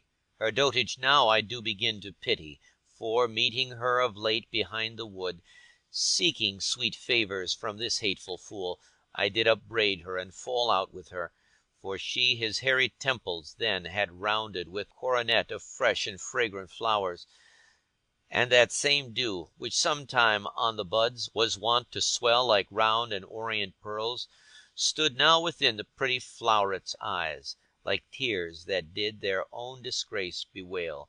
When I had at my pleasure taunted her, and she in mild terms begged my patience, I then did ask of her her changeling child, which straight she gave me, and her fairy sent to bear him to my bower in fairyland. And now I have the boy, I will undo this hateful imperfection of her eyes. And, gentle Puck, take this transformed scalp from off the head of this Athenian swain, that he, awaking when the other do, may all to Athens back again repair, and think no more of this night's accidents, but as the fierce vexation of a dream. But first I will release the fairy queen. Touching her eyes with an herb. Be as thou wast wont to be, see as thou wast wont to see. Dian's bud or Cupid's flower hath such force and blessed power. Now, my Titania, wake you, my sweet queen. My Oberon, what visions have I seen! Methought I was enamoured of an ass. There lies your love. How came these things to pass? Oh, how mine eyes do loathe his visage now! Silence awhile. Robin, take off this head. Titania, music call, and strike more dead than common sleep of all these five the sense. Music, ho! Music such as charmeth sleep. Now when thou wakest, with thine own fool's eyes peep. Sound music! Still music. Come, my queen, take hands with me, and rock the ground whereon these sleepers be. Now thou and I are new in amity, and will tomorrow midnight solemnly dance in Duke Theseus' house triumphantly, and bless it to all fair prosperity. There shall the pairs of faithful lovers be, wedded with Theseus, all in jollity. Fairy king, attend and mark, I do hear the morning lark. Then, my queen, in silence sad, trip we after nightshade. We the globe can compass soon, swifter than the wandering moon. Come, my lord, and in our flight, tell me how it came this night, that I sleeping here was found, with these mortals on the ground. Exeunt. Horns sound within. Enter Theseus, Hippolyta, Aegeus, and train. Go, one of you, find out the forester, for now our observation is performed, and since we have the varward of the day, my love shall hear the music of my hounds uncouple in the western valley. Let them go. Dispatch, I say, and find the forester. Exit an attendant. We will, fair queen, up to the mountain's top, and mark the musical confusion of hounds and echo in conjunction.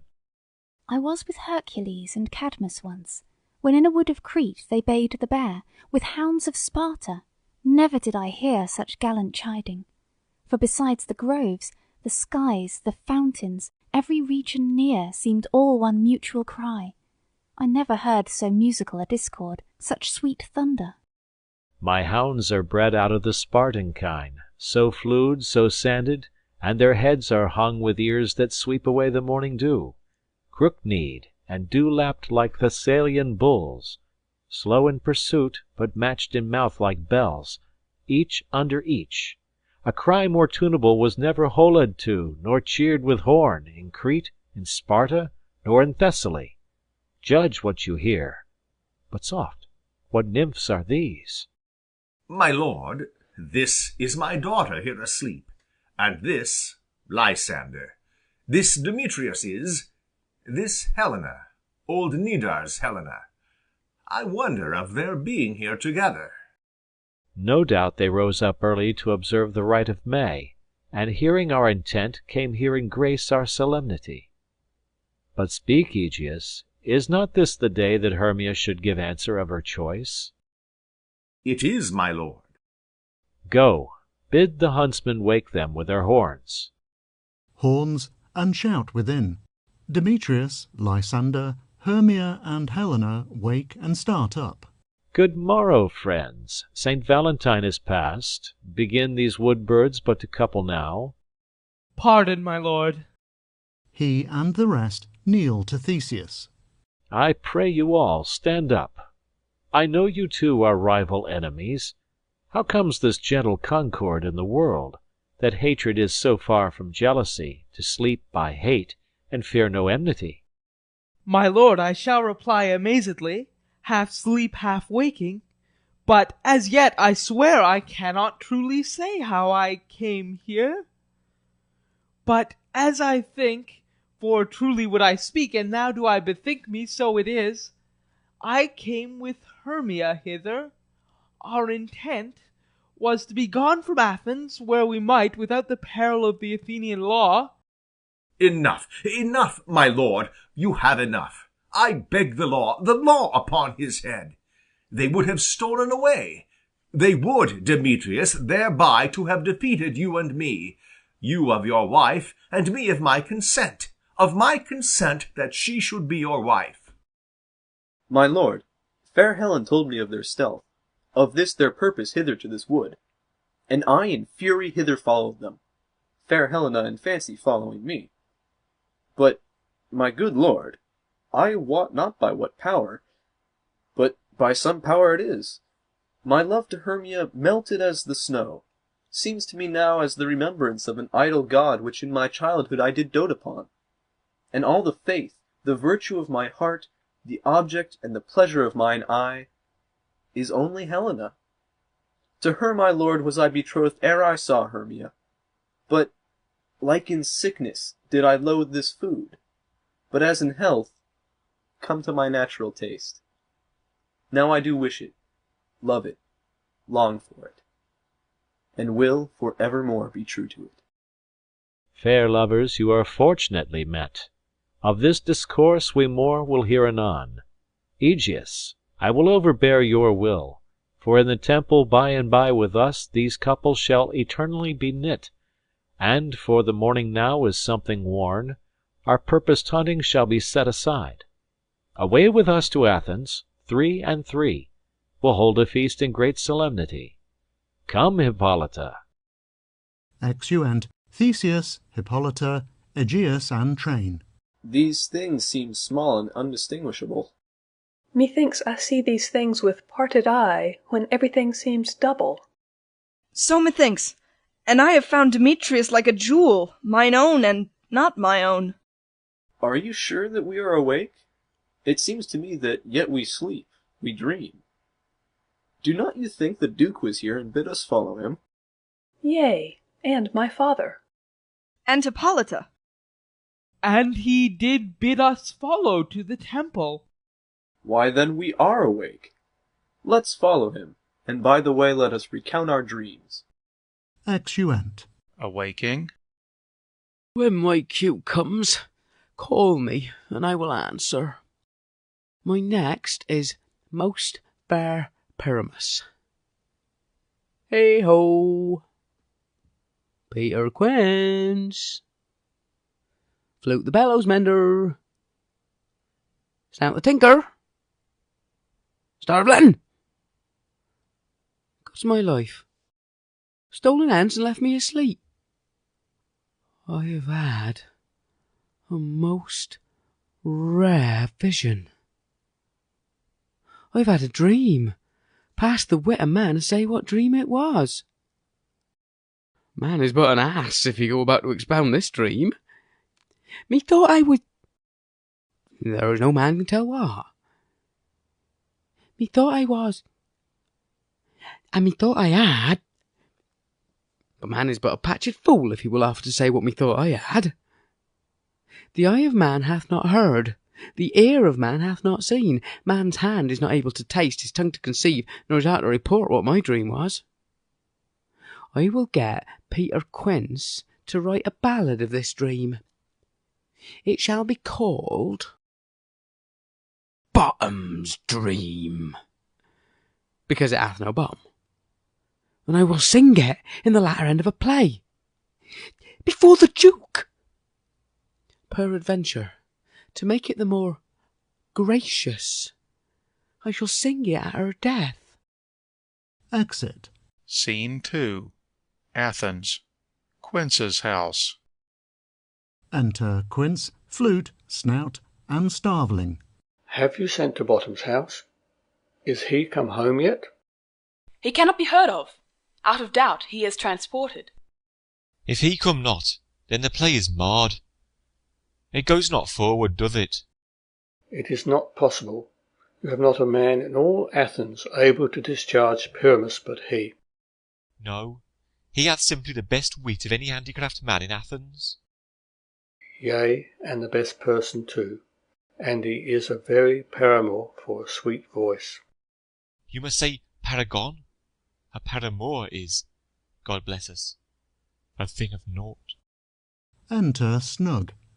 Masters, the Duke is coming from the temple, and there is 2 or 3 lords and ladies more married. If our sport had gone forward, we had all been made men. Oh, sweet bully Bottom! Thus hath he lost 6pence a day during his life. He could not have escaped 6pence a day, and the Duke had not given him 6pence a day for playing Pyramus. I'll be hanged. He would have deserved it. 6pence a day in Pyramus, or nothing. Enter Bottom. Where are these lads? Where are these hearts? Bottom, O most courageous day, O most happy hour. Masters, I am to discourse wonders. But ask me not, for if I tell you, I am no true Athenian. Oh, I will tell you everything right as it fell out. Let us hear, sweet Bottom. Not a word of me. All that I will tell you is that the Duke hath dined. Get your apparel together, good strings to your birds, new ribbons to your pumps, meet presently at the palace. Every man look over his part, for the short and the long is, our play is preferred. In any case, let Thisbe have clean linen, and let not him that plays the lion pare his nails, for they shall hang out for the lion's claws. And most dear actors, eat no onions nor garlic, for we are to utter sweet breath. And I do not doubt but to hear them say it is a sweet comedy. No more words. Away! Go! Away! Exeunt. Act 5. Scene 1. Athens. The Palace of Theseus. Enter Theseus, Hippolyta, Philostrate, lords and attendants. 'Tis strange, my Theseus, that these lovers speak of. More strange than true. I never may believe these antique fables, nor these fairy toys. Lovers and madmen have such seething brains, such shaping fantasies, that apprehend more than cool reason ever comprehends. The lunatic, the lover, and the poet are of imagination all compact. One sees more devils than vast hell can hold. That is, the madman. The lover, all is frantic, sees Helen's beauty in a brow of Egypt. The poet's eye, in fine frenzy rolling, doth glance from heaven to earth, from earth to heaven. And as imagination bodies forth the forms of things unknown, the poet's pen turns them to shapes, and gives to airy nothing a local habitation and a name. Such tricks hath strong imagination, that if it would but apprehend some joy, it comprehends some bringer of that joy, or in the night, imagining some fear, how easy is a bush, supposed a bear. But all the story of the night told over, and all their minds transfigured so together, more witnesseth than fancy's images, and grows to something of great constancy. But howsoever, strange and admirable. Enter lovers. Lysander, Demetrius, Hermia, and Helena. Joy, gentle friends, joy and fresh days of love accompany your hearts. More than to us wait in your royal walks, your board, your bed? Come now, what masks, what dances shall we have, to wear away this long age of 3 hours between our after-supper and bedtime? Where is our usual manager of mirth? What revels are in hand? Is there no play to ease the anguish of a torturing hour? Call Philostrate. Here, mighty Theseus. Say, what abridgment have you for this evening? What masque? What music? How shall we beguile the lazy time, if not with some delight? There is a brief how many sports are ripe. Make choice of which your highness will see first. Giving a paper. Reads. The battle with the centaurs, to be sung by an Athenian eunuch to the harp. Will none of that. That have I told my love in glory of my kinsman Hercules. The riot of the tipsy bacchanals, tearing the Thracian singer in their rage. That is an old device, and it was played when I from Thebes came last a conqueror. The thrice 3 muses mourning for the death of learning, late deceased in beggary. That is some satire, keen and critical, not sorting with a nuptial ceremony. A tedious brief scene of young Pyramus and his love Thisbe, very tragical mirth. Merry and tragical, tedious and brief, that is, hot ice and wondrous strange snow. How shall we find the concord of this discord? A play there is, my lord, some 10 words long, which is as brief as I have known a play. But by 10 words, my lord, it is too long, which makes it tedious. For in all the play there is not 1 word apt, 1 player fitted. And tragical, my lord, it is, for Pyramus therein doth kill himself, which when I saw rehearsed, I must confess made mine eyes water, but more merry tears the passion of loud laughter never shed. What are they that do play it? Hard-handed men that work in Athens here, which never laboured in their minds till now, and now have toiled their unbreathed memories with this same play against your nuptial. And we will hear it. No, my noble lord, it is not for you. I have heard it over, and it is nothing, nothing in the world, unless you can find sport in their intents, extremely stretched and conned with cruel pain, to do you service. I will hear that play, for never anything can be amiss when simpleness and duty tender it. Go, bring them in, and take your places, ladies. Exit Philostrate. I love not to see wretchedness o'ercharged, and duty in his service perishing. Why, gentle sweet, you shall see no such thing. He says they can do nothing in this kind. The kinder we, to give them thanks for nothing. Our sport shall be to take what they mistake, and what poor duty cannot do, noble respect takes it in might, not merit. Where I have come, great clerks have purposed to greet me with premeditated welcomes, where I have seen them shiver and look pale, make periods in the midst of sentences, throttle their practised accent in their fears, and in conclusion dumbly have broke off, not paying me a welcome. Trust me, sweet, out of this silence yet I picked a welcome, and in the modesty of fearful duty I read as much as from the rattling tongue of saucy and audacious eloquence. Love, therefore, and tongue-tied simplicity in least speak most to my capacity. Enter Philostrate. So please your grace, the prologue is addressed. Let him approach. Flourish of trumpets. Enter the prologue. If we offend, it is with our good will, that you should think we come not to offend, but with good will, to show our simple skill, that is the true beginning of our end. Consider then we came but in despite. We do not come as minding to content you. Our true intent is, or for your delight we are not here, that you should here repent you. The actors are at hand, and by their show you shall know all that you are like to know. This fellow doth not stand upon points. He hath rid his prologue like a rough colt. He knows not the stop. A good moral, my lord. It is not enough to speak, but to speak true. Indeed, he hath played on his prologue like a child on a recorder, a sound, but not in government.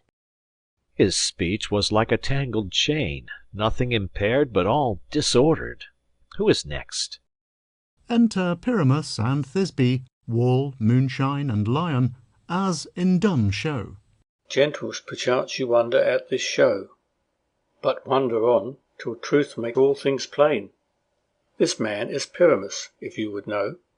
This beauteous lady Thisbe is certain. This man with lime and rough cast doth present Wall, that vile wall which did these lovers sunder, and through Wall's chink, poor souls, they are content to whisper. At the which let no man wonder. This man with lanthorn, dog, and bush of thorn presenteth Moonshine. For if you will know, by moonshine did these lovers think no scorn to meet at Ninna's tomb, there to woo. This grisly beast, which Lion hight by name, the trusted Thisbe, coming first by night, did scare away, or rather did affright. And as she fled, her mantle she did fall, which Lion vile with bloody mouth did stain. Anon comes Pyramus, sweet youth and tall, and finds his trusty Thisbe's mantle slain. Whereat with bloody blameful blade, he bravely broke his boiling bloody breast, and Thisbe tearing in a mulberry shade, his dagger drew and died. For all the rest let Lion, Moonshine, Wall, and lovers twain, at large discourse, while they here do remain. Exeunt Prologue, Pyramus, Thisbe, Lion, and Moonshine. I wonder if the lion be to speak. No wonder, my lord. One lion may, when many asses do. In this same interlude it doth befall that I, one Snout by name, present a wall, and such a wall as I would have you think that had in it a crannied hole or chink through which the lovers, Pyramus and Thisbe, did whisper often very secretly. This loam, this rough cast, and this stone doth show that I am that same wall. The truth is so, and this the cranny is, right and sinister, through which the fearful lovers are to whisper.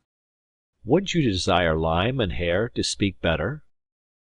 It is the wittiest partition that ever I heard discourse, my lord. Pyramus draws near the wall. Silence. Enter Pyramus. O grim look night, O night with hue so black, O night which ever art when day is not. O night, alack, alack, alack. I fear my Thisby's promise is forgot. And thou, O wall, O sweet, O lovely wall, that stands between her father's ground and mine, thou wall, O sweet and lovely wall, show me thy chink, to blink through with mine eyne. Wall holds up his fingers. Thanks, courteous wall. Jove shield thee well for this. But what see I? No Thisby do I see. O wicked wall, through whom I see no bliss. Cursed be thy stones for thus deceiving me. The wall, methinks, being sensible, should curse again. No, in truth, sir, he should not. Deceiving me is Thisby's cue. She is to enter now, and I am to spy her through the wall. You shall see. It will fall pat, as I told you. Yonder she comes. Enter Thisby. O wall, full often hast thou heard my moans for parting my fair Pyramus and me. My cherry lips have often kissed thy stones with lime and hair knit up in thee. I see a voice. Now will I to the chink, to spy, and I can hear my Thisby's face. Thisby! My love! Thou art my love, I think. Think what thou wilt. I am thy lover's grace, and like Limander am I trusty still. And I like Helen till the fates me kill. Not Shafalus to Procrus was so true. As Shafalus to Procrus, I to you. Oh, kiss me through the hole of this vile wall. I kiss the wall's hole, not your lips at all. Wilt thou at Ninny's tomb meet me straight away? Tide life, tide death, I come, without delay. Thus have I, Wall, my part discharged so, and being done, thus Wall away doth go. Exeunt Wall, Pyramus, and Thisby. Now is the mural down between the two neighbours. No remedy, my lord, when walls are so wilful to hear without warning. This is the silliest stuff that ever I heard. The best in this kind are but shadows, and the worst are no worse, if imagination amend them. It must be your imagination, then, and not theirs.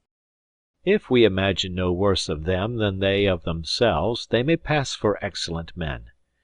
Here comes two noble beasts in, a man and a lion. Enter Lion and Moonshine. You ladies, yous gentle hearts do fear the smallest monstrous mouse that creeps on floor. May now perchance both quake and tremble here, when lion rough in wildest rage doth roar. Then know that I one snug the joiner am, a lion fell, nor else no lion's dam. For if I should as lion come in strife into this place, 'twere pity on my life. A very gentle beast, of a good conscience. The very best at a beast, my lord, that e'er I saw. This lion is a very fox for his valour. True, and a goose for his discretion. Not so, my lord, for his valour cannot carry his discretion, and the fox carries the goose. His discretion, I am sure, cannot carry his valour, for the goose carries not the fox. It is well. Leave it to his discretion, and let us listen to the moon. This lanthorn doth the horned moon present. He should have worn the horns on his head. He is no crescent, and his horns are invisible within the circumference. This lanthorn doth the horned moon present. myself, the man in the moon, do seem to be. This is the greatest error of all the rest. The man should be put into the lanthorn. How is it else the man in the moon? He dares not come there for the candle, for, you see, it is already in snuff. I am aweary of this moon. Would he would change. It appears by his small light of discretion that he is in the wane, but yet, in courtesy, in all reason, we must stay the time. Proceed, moon. All that I have to say is to tell you that the lanthorn is the moon, I, the man in the moon, this thorn bush, my thorn bush, and this dog, my dog. Why, all these should be in the lanthorn, for all these are in the moon. But silence, here comes Thisbe. Enter Thisbe. This is old Ninny's tomb. Where is my love?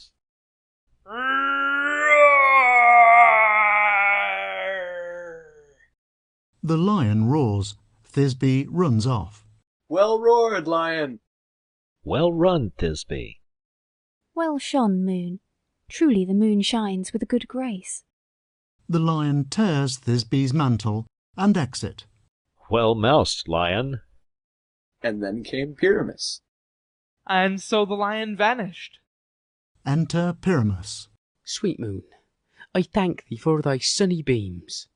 I thank thee, moon, for shining now so bright. For by thy gracious golden glittering gleams, I trust to take of truest Thisbe sight. But stay, oh spite!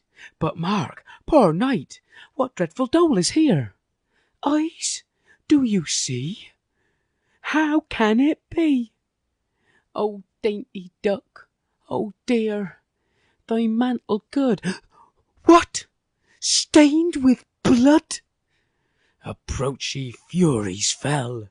O fates, come, come, cut thread and thrum, quail, crush, conclude, and quarrel. This passion and the death of a dear friend would go near to make a man look sad. Beshrew my heart, but I pity the man. Oh, wherefore, nature, didst thou lion's frame? Since lion vile hath here deflowered my dear, which is... No, which was the fairest dame that lived, that loved, that liked, that looked with cheer. Come, tears confound, out, sword and wound the pap of Pyramus. Ay, that left pap, where art doth hop. Thus die I, thus.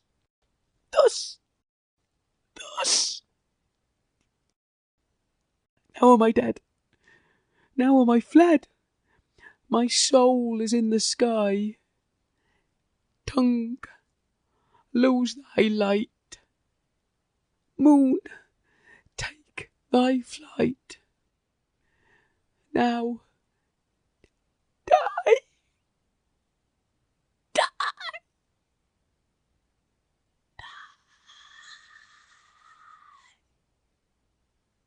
Die! Die. Dies. Exit Moonshine. No die, but an ace for him, for he is but one.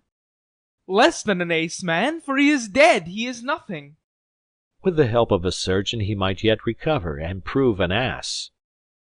How chance Moonshine is gone before Thisbe comes back and finds her lover? She will find him by starlight. Enter Thisbe. Here she comes, and her passion ends the play. Methinks she should not use a long one for such a Pyramus. I hope she will be brief. A mote will turn the balance, which Pyramus, which Thisbe is the better. He for a man, God warrant us. She for a woman, God bless us. She hath spied him already with those sweet eyes. And thus she means videlicet. Asleep, my love. What? Dead, my dove? O Pyramus, arise! Speak, speak! Quite dumb? Dead, dead! A tomb must cover thy sweet eyes. These lily lips? This cherry nose? these yellow cowslip cheeks are gone, are gone. Lovers make moan, his eyes were green as leeks.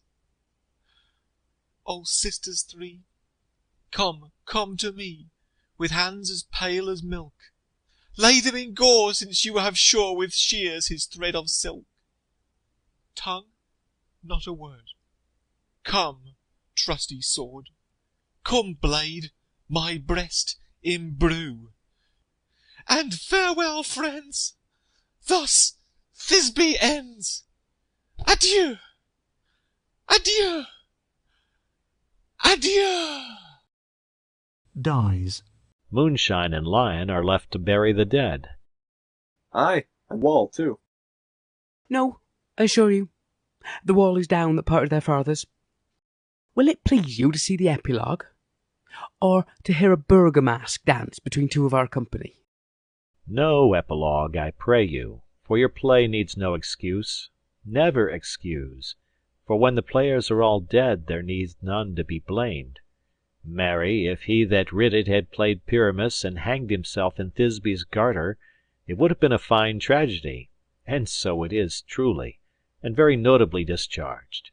But come, your burgomask, let your epilogue alone. Here a dance of clowns. The iron tongue of midnight hath told 12. Lovers, to bed. 'Tis almost fairy time. I fear we shall outsleep the coming morn as much as we this night have overwatched. This palpable gross play hath well beguiled the heavy gait of night. Sweet friends, to bed. A fortnight hold we this solemnity, in nightly revels and new jollity. Exeunt. Enter Puck. Now the hungry lion roars, and the wolf behowls the moon, whilst the heavy ploughman snores, all with wearied task fordone. Now the wasted brands do glow, whilst the screech owl, screeching loud, puts the wretch that lies in woe in remembrance of a shroud. Now it is the time of night, that the graves all gaping wide, every one lets forth his sprite, in the churchway paths to glide. And we fairies, that do run by the triple Hecate's team, from the presence of the sun, following darkness like a dream, now are frolic. Not a mouse shall disturb this hallowed house. I am sent with broom before to sweep the dust behind the door. Enter Oberon and Titania with their train. Through the house give gathering light.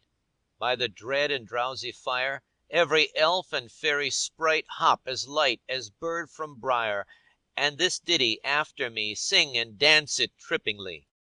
First, rehearse your song by rote, to each word a warbling note. Hand in hand, with fairy grace, will we sing and bless this place. Song and dance. Now until the break of day, through this house each fairy stray. To the best bride bed will we, which by us shall blessed be, and the issue there create ever shall be fortunate. So shall all the couples three ever true in loving be. And the blots of nature's hand shall not in their issue stand. Never mole, harelip, nor scar, nor mark prodigious, such as are despised in nativity, shall upon their children be.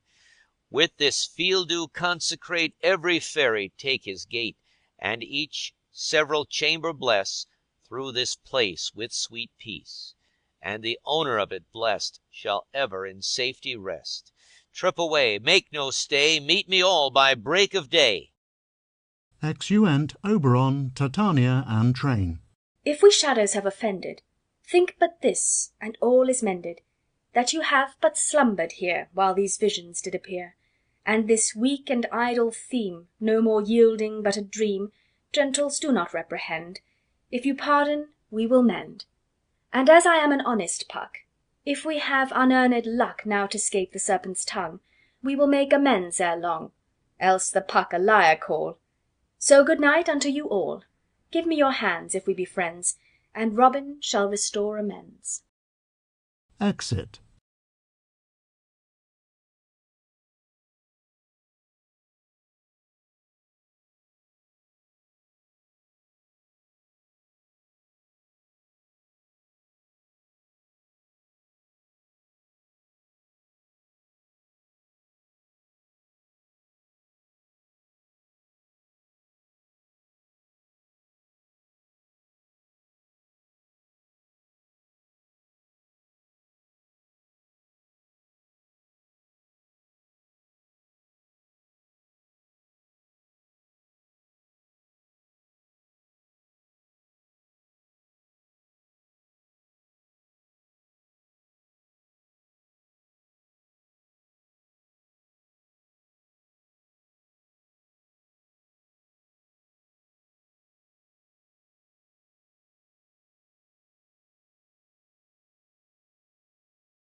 If you like the video, put a like, subscribe to the channel and click on the bell to not miss our new videos.